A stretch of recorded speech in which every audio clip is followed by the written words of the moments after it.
Amém, irmãos? Vamos começar? Bom, hoje a gente vai dar continuidade e hoje a gente vai terminar o primeiro capítulo de Apocalipse, né? Falar sobre as seguintes significados, né? O seguinte versículo aqui. Amém? Pega suas Bíblias, né? Porque como na última aula, a gente vai dar uma olhada em algumas referências. Como a gente falou, boa parte, né, de Apocalipse tem referência em alguns versos de outros livros da Bíblia para trazer essa completude. Então, para que a gente tenha um bom entendimento dos significados, a gente precisa dar uma olhada, né, da onde está aquela referência. Por quê? A gente está falando aqui do apóstolo João. Ele tinha conhecimento dos livros do Antigo Testamento. Então, em certas ocasiões, ele vai usar uma nomenclatura que está no Antigo Testamento para trazer alusão da visão que ele está tendo. Porque muita coisa que ele viu, né, foi nova, mas outras coisas já havia referência dentro da Bíblia. Então, por exemplo, igual hoje, a gente vai ver lá em Daniel 7, né, vai falar sobre algumas referências do que João vai trazer. Então, ele lembra do livro de Daniel 7, que é apocalíptico, né? Não aconteceu também, tá apontando para Apocalipse. Então, ele lembra, epa, eu já li isso aqui em algum lugar e agora eu tô vendo. Então, eu vou transcrever da forma que Daniel, né, colocou para trazer essa referência e essa explicação. Então, várias conexões a gente vai ver hoje. Vamos lá, vamos começar? A visão do Filho do Homem glorificado. Essa palavra mesmo, Filho do Homem, foi dita primordialmente por Daniel. Então você vê como é que tem conexão, né, com o restante da palavra de Deus. Vamos lá, introdução. Eu, João, irmão e companheiro de vocês no sofrimento, no reino e na perseverança para a qual Jesus nos chama, estava exilado na ilha de Patmos por pregar a palavra de Deus e testemunhar a respeito de Jesus. Apocalipse 1:9. A ilha de Patmos era como uma espécie de Alcatraz do Império Romano, usado como uma ilha-prisão.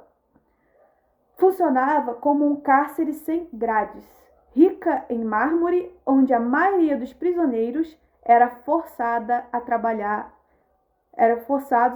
em pedreiras.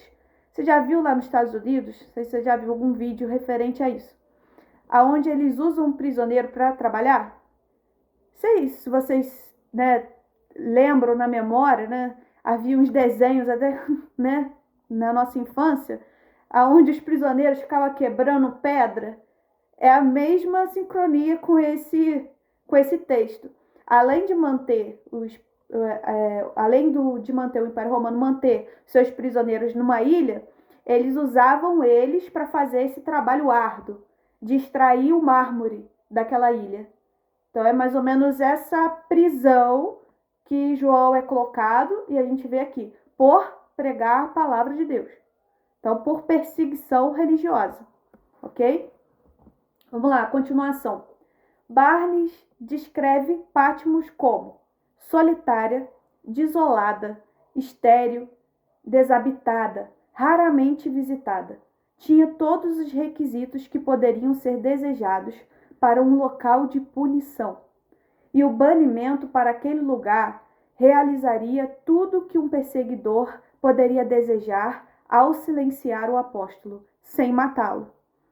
É porque quando a gente olha, hoje em dia, para uma ilha, a gente tem um entendimento assim, é férias, né? Vai descansar, vai relaxar. Não, essa ilha era estéril, isso significa que ela não frutificava, que ela não produzia, era solitária. Então, assim, era um lugar mesmo onde você colocava quem você desejasse algum mal. Porque era um lugar que causava, né, esse mal à pessoa que você está punindo. Não é um lugar tranquilo, um lugar para se relaxar, um lugar confortável, né? É isso que Barnes está querendo dizer. A ilha em si, dentro da história, não é confortável. De fato, é uma prisão, uma punição. Não é a visão de uma ilha que nós temos hoje. No entanto, esse exílio não silenciou João. A maioria dos estudiosos presume que João estava em Patmos por causa da perseguição romana, sendo encarcerado por causa da palavra de Deus e do testemunho de Jesus. Mesmo em sofrimento, por isso que ele diz que ele compartilha o sofrimento com a igreja, que estava também em perseguição. Ele se identifica como companheiro no sofrimento, tá vendo? Eu sou companheiro de vocês, porque eu também, por pregar a palavra, estou sendo perseguido. Por pregar a palavra, eu estou sendo, né, provado por Deus. Que foi uma permissão de Deus que ele fosse preso também. Deus tinha soberania sobre todas as coisas. E Deus tinha algo para ele ali naquele lugar. Então, mesmo em sofrimento, ele se identifica como companheiro no sofrimento, no reino e na perseverança em Jesus. O que a gente falou na primeira aula que o livro nos causa? Perseverança, firmeza, essa exatidão de permanecer no caminho de Deus. Então, ele vive isso da carne dele. Então, quem mais não poderia expressar, né? Ele é o melhor discípulo ali para poder expressar, porque ele estava vivendo o que Jesus estava falando através daquela carta ali na sua própria vida. Vivendo o reino de Deus, vivendo a provação e também a perseverança de se manter mesmo em momentos difíceis, mesmo em momentos de perseguição. Vamos lá, continuação. Era o dia do Senhor e me vi tomado pelo Espírito. De repente, ouvi atrás de mim uma forte voz, como um toque de trombeta. E a voz dizia: escreve no livro tudo que você vê e envia-o às 7 igrejas nas cidades de Éfeso, Esmina, Pérgamo, Tiatira, Sardes, Filadélfia e Laodiceia. Apocalipse 1, 10, 11. Esta seção descreve uma cristofania. O que é a cristofania? A aparição gloriosa de Jesus. Vocês se recordam quando Jesus aparece, né, para Maria ali, próximo ao sepulcro, né? É uma aparição gloriosa. Tanto que ela só o reconhece através da sua voz. Ela só reconhece Jesus através da sua voz. Por quê? A Bíblia fala que após a nossa morte receberemos um novo corpo e esse corpo será glorificado. Não se parecerá com o nosso corpo terreno. Então, o que ele vê é a aparição gloriosa de Jesus. Então, por isso que primeiro ele fala: ouvi atrás de mim uma forte voz, porque ele reconheceu Jesus pela sua voz. Amém? Como um toque de trombeta. Então, aquela voz profética, aquela voz que é reconhecida através da palavra, ancorada em profecias do Antigo Testamento, especialmente em Daniel 7. Porque Daniel 7 vai trazer as mesmas nomenclaturas daquilo que João diz aqui. Por isso que a gente falou na última aula, como saber se o que está acontecendo é do Senhor ou não é do Senhor. Como examinar, como balizar, né? Se de fato aquilo é verídico, se aquilo vem de Deus ou não, através da palavra. Como saberei se é Deus que está falando comigo? Está na palavra? Ele falou daquela forma ali na palavra dele? Aquilo ali faz parte do caráter dele? Aquilo ali faz parte da ação de Deus?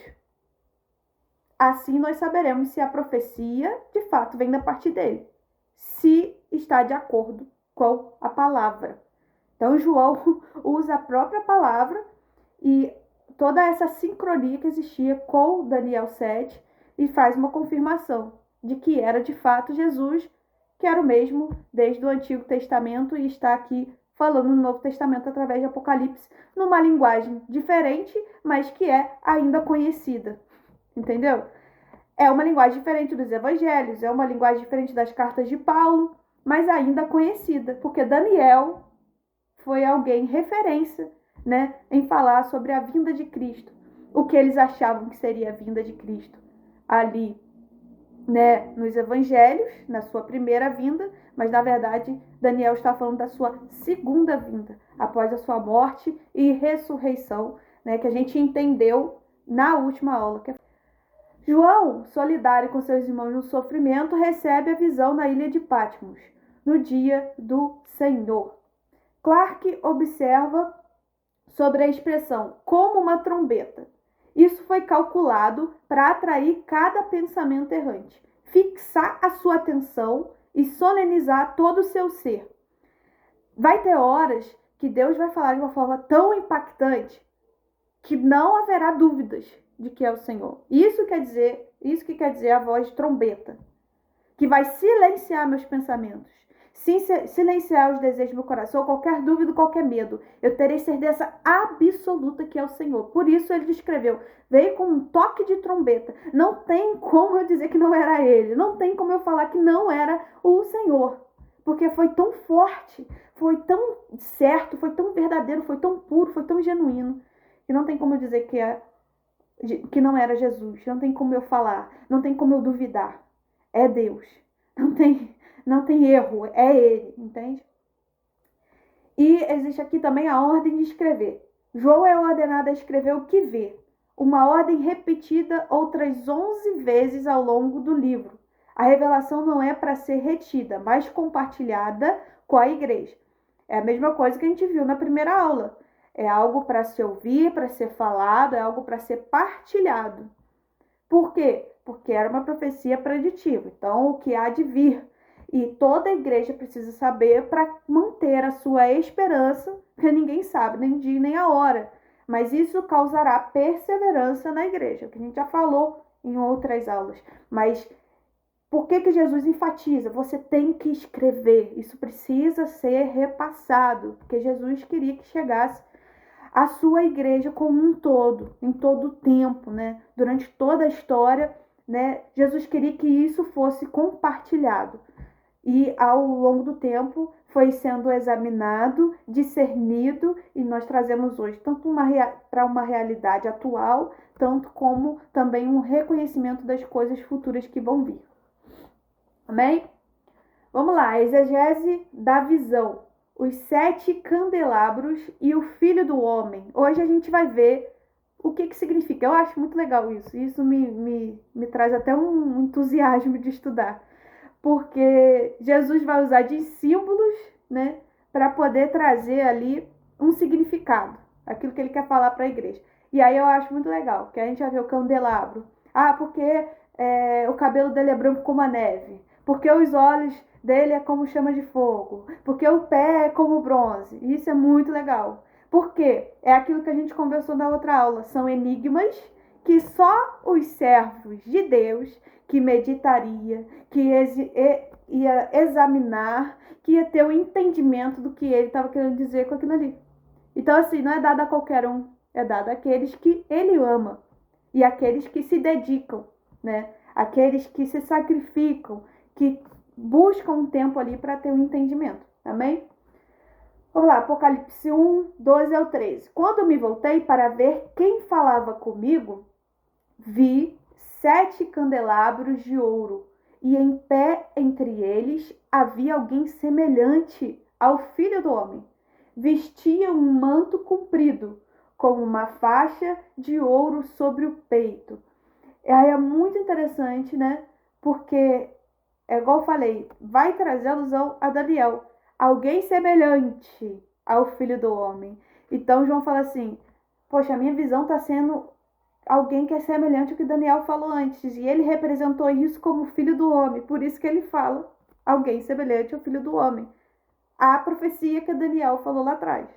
Amém? Por isso que a gente precisa estar com a Bíblia para a gente poder dar uma olhadinha e entender, né? Por que ele escreveu isso. João é instruído a escrever o que vê e enviar às 7 igrejas literais. As 7 igrejas que realmente existiam. Porque como a gente está falando de um livro que é simbólico, a gente tem que falar aquilo que é literal de fato, né? A ilha de Patmos é literal. Como a gente está falando de uma visão, a gente tem que dizer o que está no campo espiritual e o que de fato é terreno. Então, a ilha de Patmos de fato existia. E as 7 igrejas são literais, tanto que nós vamos falar delas ao longo de Apocalipse. A visão começa com Jesus no meio dos candelabros de ouro, que representam as 7 igrejas. Então, o candelabro, como ele tem 7 hastes, está representando essas 7 igrejas que ele queria enviar uma mensagem antes de começar a sua profecia do que ia acontecer no futuro. Ele queria profetizar para essas igrejas. Sua presença entre eles simboliza inspeção e cuidado constante da sua igreja. Então, Jesus estava presente, fala que ele estava ali sobre o candelabro. E ele estava em pé sobre eles. Então, é como se a gente representasse que Jesus passeasse sobre as igrejas para avaliá-las. A inspeção está simbolizando que Jesus estava avaliando, Jesus estava provando, estava vendo seus atos, seus caminhos, seus pensamentos, seus desejos. E é como aí a gente traz para nossas vidas. Jesus, ele sempre está presente e ele está nos avaliando, nos provando, vendo como nós estamos nos dirigindo às situações que acontecem aqui na Terra. Então, representa a presença de Jesus. Aqui, Jesus glorificado, Jesus que ressuscitou. Então, traz essa clareza. Jesus é presente no tempo atual. Ele, em espírito, examina a sua igreja. Tanto que a palavra diz que o espírito se entristece. Então, porque o espírito ele está sempre ali, presente nas nossas vidas e nos observando cada ação, nos auxiliando, nos ajudando, nos curando, nos movendo, Essa é a representação de Deus através do Espírito Santo dele. O título Filho do Homem. Vamos abrir lá em Daniel 7? Daniel 7, versículo 13 e 14. Depois, em minha visão naquela noite, vi alguém semelhante a um filho de homem, vindo com as nuvens do céu. Ele se aproximou do ancião e foi conduzido à sua presença. Recebeu autoridade, honra e soberania para que os povos de todas as raças, nações e línguas lhe obedecessem. Seu domínio é eterno, não terá fim. Seu reino jamais será destruído. Quando João fala filho do homem, ele quer trazer essa representação de Daniel. E é interessante porque Daniel vai falar que ele vem com as nuvens. A mesma coisa que a gente falou na aula passada. A representação da volta de Cristo. Ele vem com as nuvens. Então, quando ele fala filho do homem, por que quer dizer Jesus? Por que quer apontar para Jesus? Porque quem vem com as nuvens? Quem a palavra de Deus fala que vem, que voltará com as nuvens? Quem a gente falou nas últimas aulas que tem soberania, que tem autoridade, domínio sobre todas as coisas, porque ele é o primogênito, porque ele é o princípio de tudo, porque ele é soberano. Porque quando ele ressuscitou, ele reinou sobre todas as coisas da terra, por isso ele tem autoridade. É isso que Daniel traz aqui, as características de Cristo. Então, quando João vai falar filho do homem, ele quer trazer alusão a essas características. Então, por que Jesus avaliava as igrejas ali? Porque ele tem soberania, ele tem autoridade para isso. Foi-lhe dada a autoridade de avaliar, de provar, de julgar, de discernir quem estava num bom caminho e quem não estava. Porque quando a gente vai falar de Apocalipse, a gente vai falar de julgamento, de juízo. Então, dentro de um julgamento, o juízo que ele faz? Ele examina. E como a gente viu na última aula, não há como destrinchar Jesus, Deus Pai e o Espírito Santo. Todos são um só. Então, por isso ele estava avaliando, porque ele estava ali com poder de julgamento. Amém?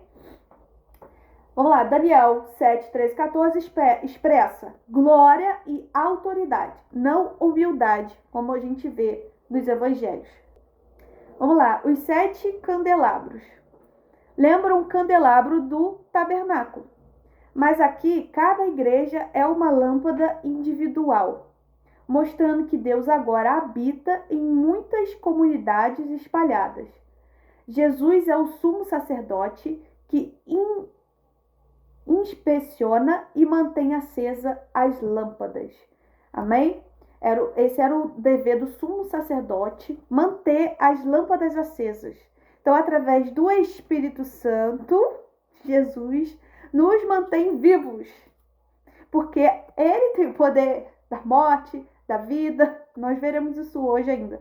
Então, vamos lá em Êxodo 29:5, para também examinar, né, por que João usou essa nomenclatura aqui. Êxodo 29:5. Vista Arão com suas roupas sacerdotais, a túnica, o manto usado com o colete sacerdotal, o colete propriamente dito e o peitoral. Amarre o cinturão do colete na cintura. Aqui está falando da vestimenta. Aí vamos lá, mais um pouquinho para frente, Êxodo 39, do 1 ao 5. Os artesãos confeccionaram belas roupas sagradas de tecido azul, roxo e vermelho, para Arão vestir ao servir no lugar santo, conforme o Senhor havia ordenado a Moisés. Bezalel fez o colete sacerdotal de linho finamente tecido e bordou usando fios de ouro e fios de tecido azul, roxo e vermelho. Para fazer os fios de ouro, bateu o metal até formar lâminas finas e as cortou em fios. Com grande habilidade e cuidado, bordou os fios de ouro no linho fino com fios de tecido azul, roxo e vermelho. O colete sacerdotal tinha 2 peças unidas nos ombros por 2 ombreiras. O cinturão decorativo era feito dos mesmos materiais: linho finamente tecido, bordado com fios de ouro e fios de tecido azul, roxo e vermelho, conforme o Senhor havia ordenado a Moisés. Então, por que Jesus tem a autoridade de manter a igreja acesa, manter aqui o candelabro aceso? Porque ele é a representação do sumo sacerdote. Amém? Você vê que há uma sincronia entre as vestimentas do sumo sacerdote descrito no Antigo Testamento com o que João está trazendo aqui, ó. Vestia um manto comprido com uma faixa de ouro sobre o peito. E é exatamente o que está descrito aqui em Êxodo 39. Vestes longas e cinturão de ouro representam dignidade régia e sacerdotal de Cristo, o sumo sacerdote celestial. Então, está trazendo essa interpretação, porque quem acendia as lâmpadas era o sumo sacerdote. E as vestes apontam para essa dignidade régia e sacerdotal de Cristo. Olha lá, a cabeça e os cabelos eram brancos como a lã e a neve, e os olhos como chama de fogo. Apocalipse 1:14. Cabelos brancos simbolizam eternidade, pureza e sabedoria, conectando-o ao ancião de dias. Aí a gente vai novamente lá em Daniel 7. E lembra que grande parte dessa visão de João é descrita em Daniel 7.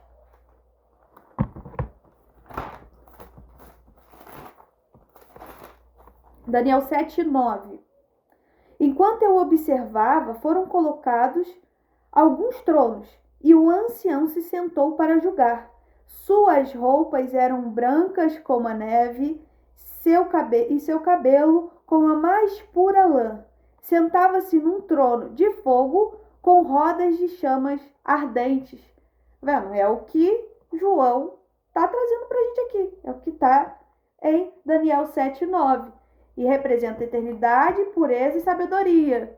Lá em Provérbios, tem um provérbio que fala sobre a sabedoria, que está falando sobre Jesus. Ele é a própria sabedoria. Então, também, cabelos brancos representam, né? Porque quando a gente pensa num ancião, a gente pensa num senhor, né? De cabelos brancos, né?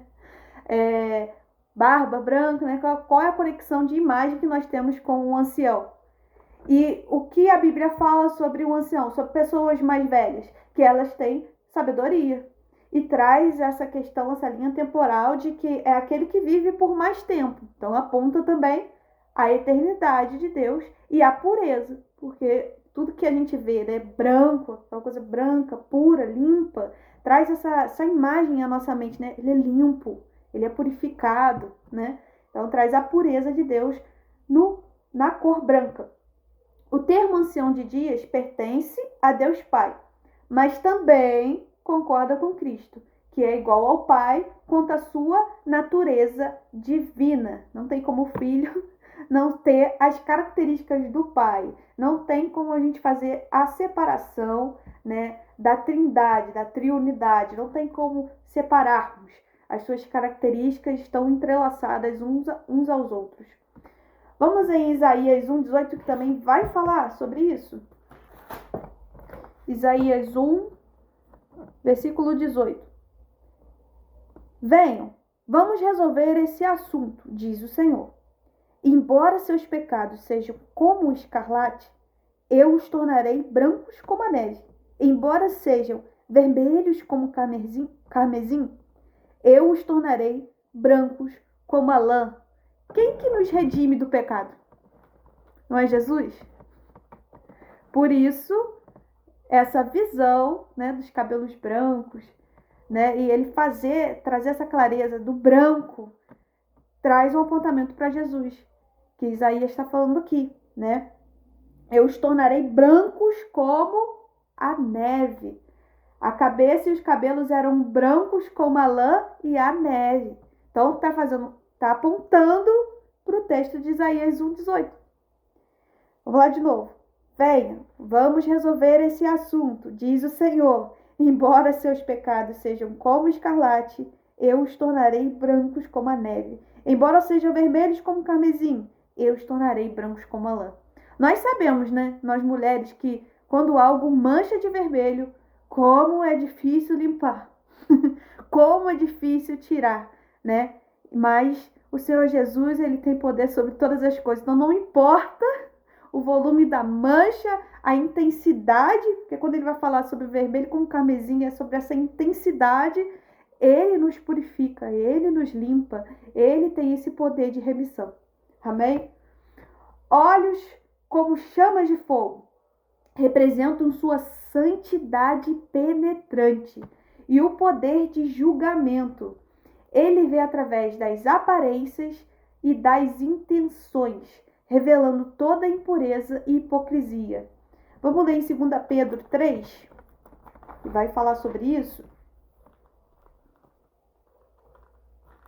Eu acho que é um texto mais completo. Mateus 5:22 também fala, mas eu vejo 2 Pedro como um texto mais completo. 2 Pedro 3:7. Pela mesma palavra, os céus e a terra que agora existem foram reservados para o fogo e estão guardados para o dia do julgamento, quando todos os perversos serão destruídos. Então, o que os olhos como chama de fogo representam? Julgamento. Então, está trazendo aqui essa característica de Jesus, essa autoridade de julgar. Por isso, ele está avaliando a igreja. Esses olhos que ilumina tudo, né? Que consegue ver todas as coisas. Que tem luz, né? E essa luz que é penetrante, essa santidade que é penetrante, consegue ver todas as coisas. Então, a sua visão não tem deturpação. Ele vê como é, de fato, como é genuíno, como é verdadeiro. Nada foge ao seu olhar.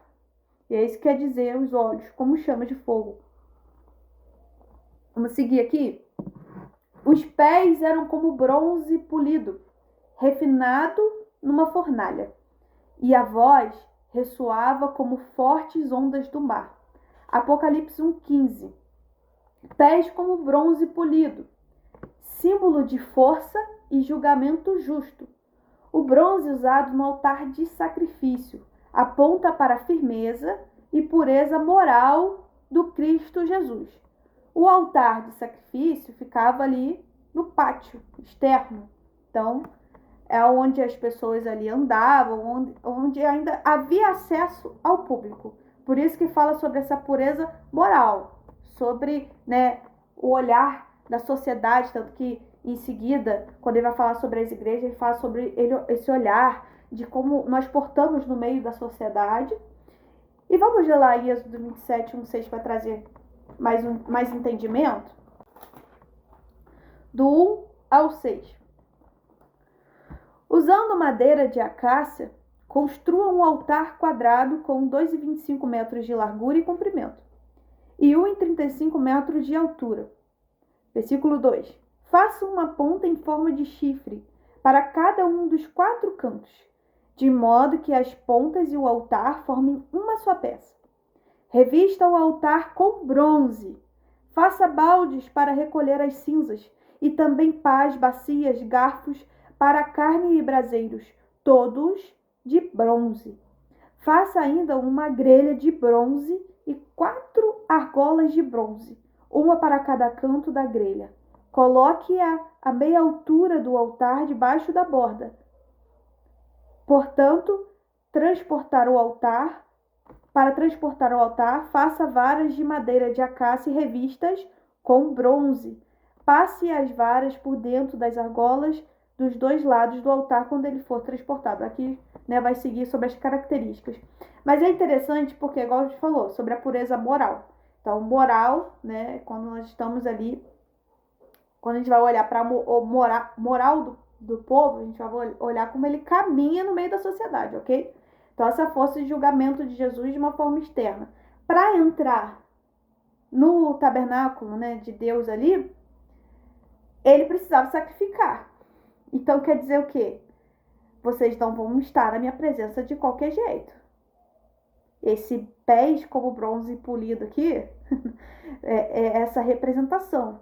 Não há como você entrar na minha presença, você ter a visibilidade de quem eu sou, né, me conhecer, se antes você não sacrificar aquilo que é necessário. Expiar o seu pecado, que é o arrependimento. Então, isso é o significado da imagem de Cristo aqui, nesse símbolo dos pés como bronze polido. Símbolo de força e julgamento justo. Porque ele vai ver como você anda, examinar como você se porta ao meio da multidão. Será que você está sacrificando no meio da multidão, sacrificando seu ser antes de entrar no tabernáculo? Né? Aponta também sobre isso nas nossas vidas e sobre essa característica de Cristo.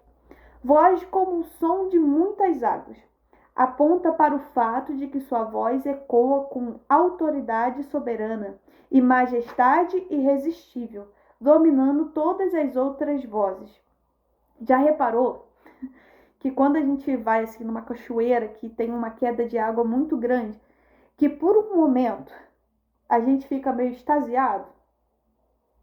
Então a voz de Deus é como se fosse uma autoridade tão grande, tão soberana, que nos deixa paralisados, né? É uma majestade irresistível. Nós paramos para contemplar o que ele vai dizer. Nós paramos para examinar, para ouvir de fato o que ele está dizendo. Luciano Subirá, ele fala sobre isso. O barulho das águas simboliza que a palavra de Deus deve prevalecer sobre as dúvidas, medos e tentações, né? Como a gente falou, da voz como de trombeta, aqui também traz essa alusão. Som de muitas águas, algo que te paralisa. E assim, você presta tanta atenção que nada mais te toma atenção. Nenhum medo, nenhuma tentação, nenhuma dúvida. Você tem total certeza daquilo. Né? Vamos lá, ler em Ezequiel 43:2, que vai falar sobre isso. Sobre essa característica que João trouxe aqui.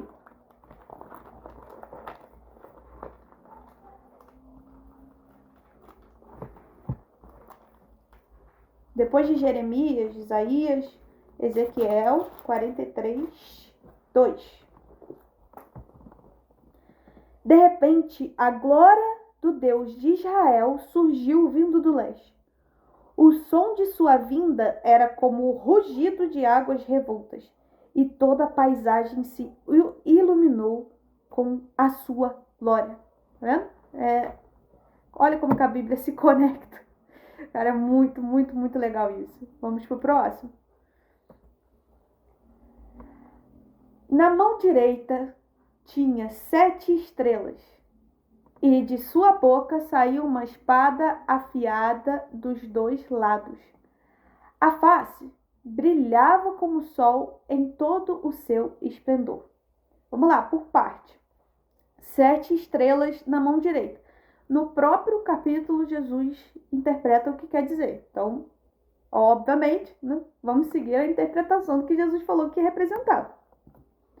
As 7 estrelas representam os anjos ou mensageiros das 7 igrejas. E o fato de estarem na mão direita indica proteção e soberania. Então, que Jesus estava enviando aquela mensagem.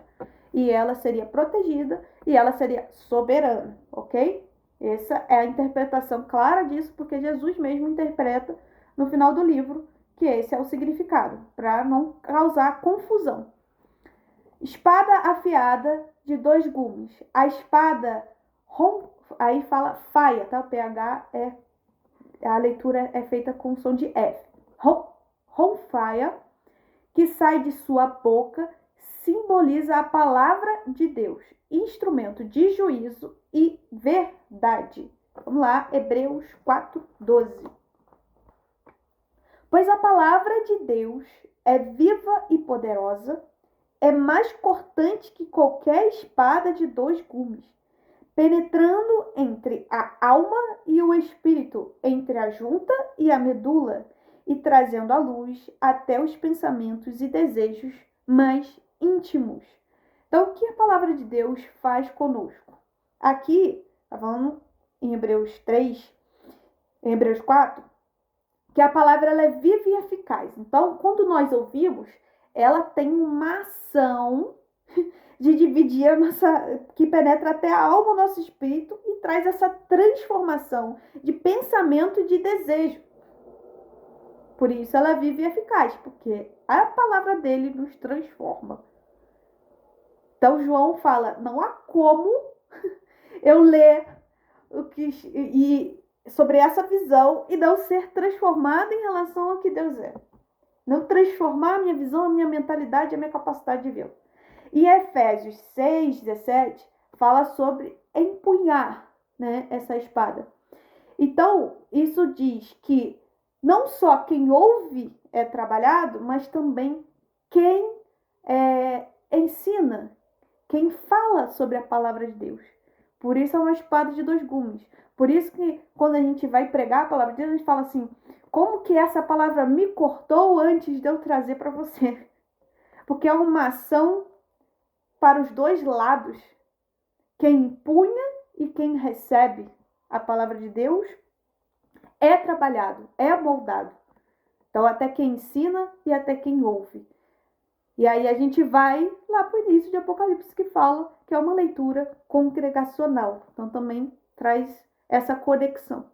Charles Spurgeon diz assim, a palavra de Cristo é totalmente inovadora. Não há como manusear esta arma sem se cortar, pois ela não tem costas. Não há como eu manusear sem que isso me trabalhe. Não há como eu ensinar, não há como eu falar sem que isso trabalhe o meu ser, de quem está falando, quem está ali meditando, quem está ali estudando, não há como. Então, assim, quem, né, fala da palavra, mas não tem a ação efetiva dela na sua vida, é hipócrita.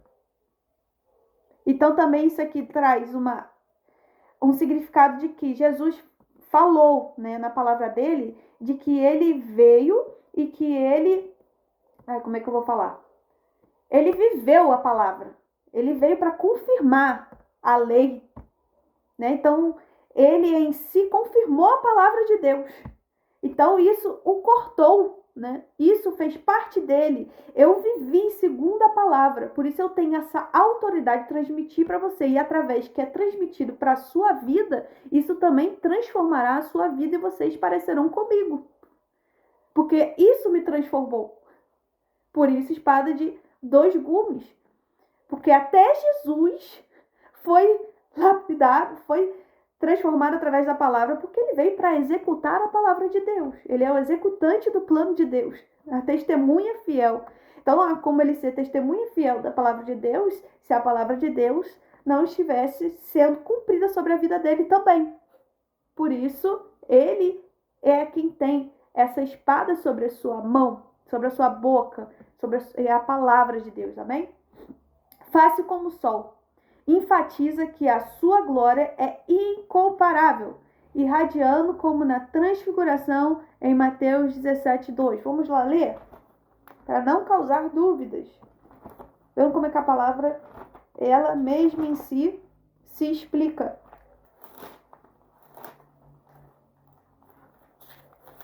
Mateus capítulo 17, versículo de número 2.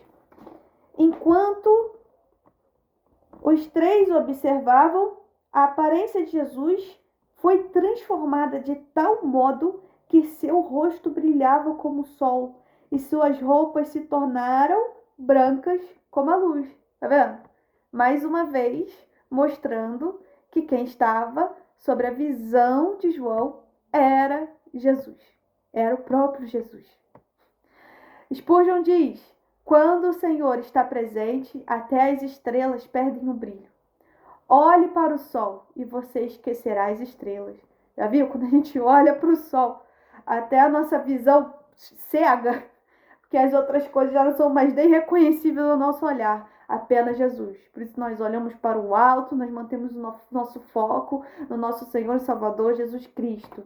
A palavra, né, é muito maravilhosa como ela se confirma, como ela é viva e eficaz nas nossas vidas. Lá, o conforto da autoridade. Quando vi, caí a seus pés como morto. Ele, porém, colocou a mão direita sobre mim e disse: não tenha medo. Eu sou o primeiro e o último. Sou aquele que vive. Estive morto, mas agora vivo para todo sempre. E tenho as chaves da morte e do mundo dos mortos. Portanto, escreva o que viu, tanto as coisas que estão acontecendo agora, como as que acontecerão depois. Este é o significado do mistério das 7 estrelas que você viu em minha mão direita e dos 7 candelabros de ouro. As 7 estrelas são os anjos das 7 igrejas e os 7 candelabros são as 7 igrejas. Apocalipse 1, 17 ao 20. A relação de João cair como morto mostra o impacto esmagador da glória de Cristo.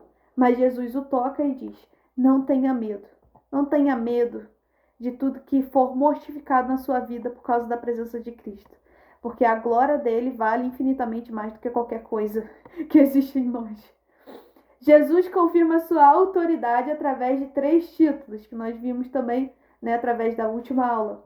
O primeiro e o último, Senhor da eternidade, aquele que vive, o vencedor da morte, aquele que tem as chaves da morte e do Hades, soberano sobre todo o destino eterno, tudo que tem esse conhecimento de um destino de eternidade, tanto o inferno quanto a morte, tudo que havia de conhecimento sobre o que havia por vir, né? Ele tem soberania, ele tem o domínio, ele é quem executa, né? Jesus entrega também o esquema estrutural do Apocalipse no verso 19, como é dividido o livro de Apocalipse. As coisas que viste, que João viu naquele momento, capítulo 1, a visão de Cristo glorificado. As coisas que são, a realidade das igrejas, capítulos 2 e 3, as cartas às igrejas. E as coisas que iam de acontecer depois dessas, a partir do capítulo 4, a consumação profética. Então, ali a profecia preditiva que a gente falou na primeira aula. Conclusão: Cristo glorificado no meio da igreja. A visão do Cristo glorificado revela sua majestade, soberania e presença contínua no meio da igreja. Ele não é apenas o juiz e o senhor da história, mas também o intercessor e sustentador dos santos. Este capítulo prepara o leitor para compreender que toda a revelação futura deve ser lida à luz do Cristo glorificado, o mesmo que morreu, ressuscitou e reina para sempre. Amém, irmãos? Muito obrigada pela tua participação na nossa aula. Lembrando que nossas aulas são gravações ao vivo, né, através do Google Meet. Então, a maioria das vezes, por não ter ainda o suporte necessário, eu não vou estar atentamente olhando para você, ou um de nossos professores vai estar atentamente olhando para a câmera, porque nós estamos também dando atenção aos nossos alunos que estão ali presentes ao vivo dentro dessa aula. Mas espero que tenha sido bênção para a sua vida e que a palavra de Deus possa se tornar verdade prática e que o reino de Deus seja manifesto através de você. Amém? Fica com Deus, Deus abençoe, deixa o like, se inscreva no canal para poder acompanhar todo o nosso conteúdo da igreja. Shalom!